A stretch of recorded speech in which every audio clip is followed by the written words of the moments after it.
Welcome friends, in this first lecture let us learn about how to launch Excel. We go on our taskbar. On the lower left hand corner you see a start symbol is there of Windows symbol. You click on this and then on the left hand bar you see all the softwares of your computer are installed. You slowly scroll down and you can find out Excel here. The first thing that you do is you select this Excel and drag it and drop it on your desktop. This will create a shortcut and you would be every time clicking on this shortcut to start Excel. That is one method to start Excel, right?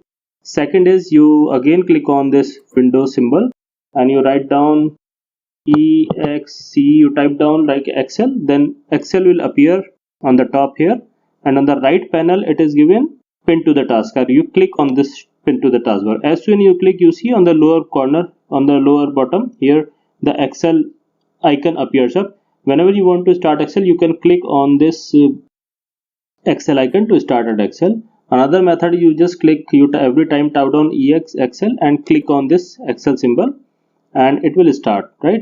And here a blank workbook appears up. You can either click on this blank workbook or you can click in this new and again in the blank workbook, and now Excel is ready, available for work.